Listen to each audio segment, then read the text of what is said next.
Today we're going to be unboxing the Nucleus N from Tilta.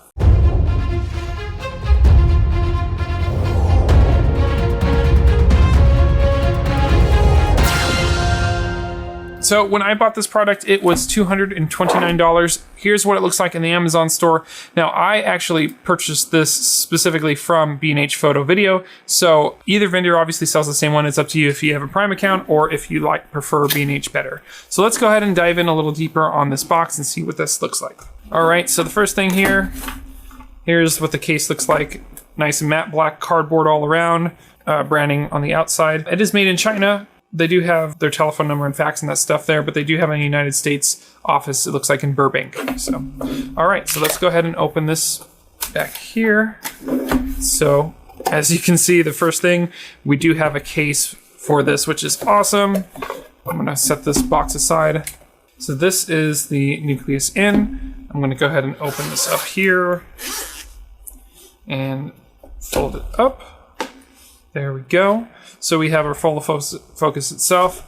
We have the motor. We have some batteries with a charger, and we have a few plates and a rod as well. So all of this stuff is nicely packaged in this foam, which has a little bit of flex, but it's still a hard foam, essentially. We do have some tools here. So we have some Allen wrenches and some screws, which we can install in a little bit. And then on this side of the packaging, there is some instructions, especially for the Ronin S. I can show you, or the Zion Crane, how to hook those up. And then it just shows you the general procedure to connecting the rod to the base plate, which has the motor, which will connect to your lens. So there's also a plate that goes in between your camera plate and the camera itself. That way you can mount that rod if you need to do that as well. So that's pretty much that system. There's also some gimbal stuff here too that you can read through when you get your instructions, so we won't focus too much on that. For this unboxing video, we're not going to demo the product. I can do that in another video once we have my camera and everything else set up. Let me show you all the little independent pieces. So like I said, we have the Allen wrench set and the screws on top. I'm going to set those on the side here. Tilta has, I guess, some warranty information. Yeah, this is warranty information, so fill that out if you would like your warranty covered.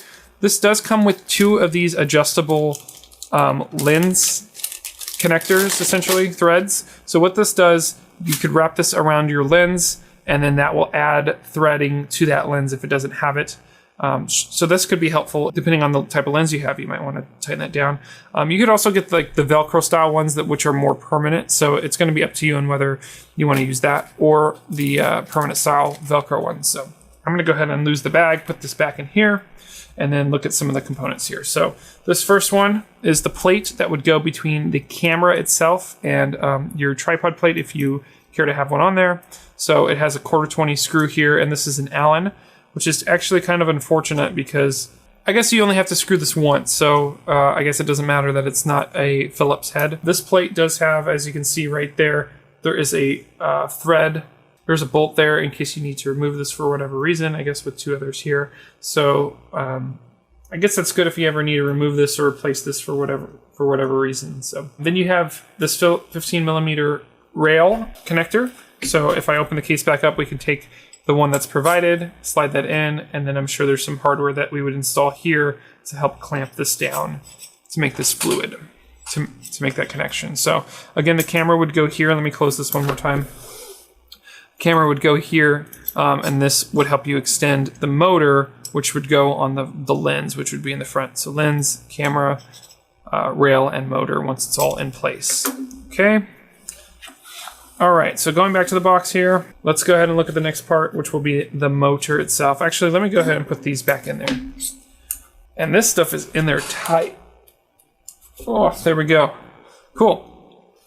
So this is the motor itself. It is fairly small, which is awesome. So you have the servo here built in, the gear head here with the teeth.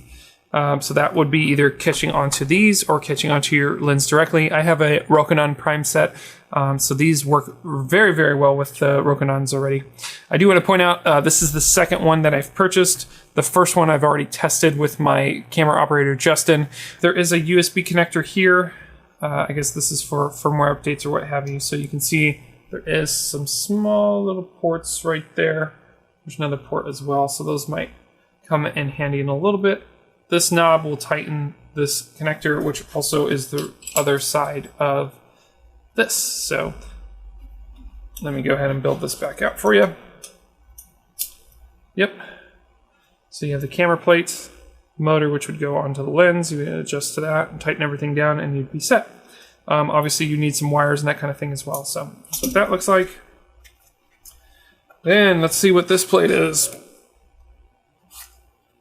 All right, so this is a quick release plate, so you can mount this onto a stand or a grip of some sort. And so this will actually allow you to grip the controller itself. So this is a dial, and so the wheel is supposed to turn, not the base. I did that the wrong way, so like this. And then this quick release, so what you want to do is pull this out so it's not latched, and then slide it in with this facing away from the plate. Let's see. I'm so good at this. There it goes. A little bit of fendangling, a little bit of finessing, but there we go. That took a little bit of effort, but that is a tight lock. Hope it goes all the way down. Ooh, yeah. That's really tight. That's okay. So now I have a thread on here so I can put a handle or what have you to allow that. There are some buttons and features on here as well, and that will help set you up. And then finally, there is a USB plug on the back side as well. Okay, there's an open here, so I'm going to go ahead and do that. And it looks like that's where the battery would go. Battery compartment there. And so the last thing in the case that I haven't really talked about are the batteries themselves, which are these EBL 800 milliamp batteries. So I can confirm that these batteries are just the rechargeable AA's. They are the same size. So if you have rechargeable AA's, it's up to you. You can use those as well, it looks like. I'm going to mount this onto a tripod arm, so it'll have a grip and an arm that I can connect to, so I can basically focus from the tripod and kind of create some sort of rear controls for this setup.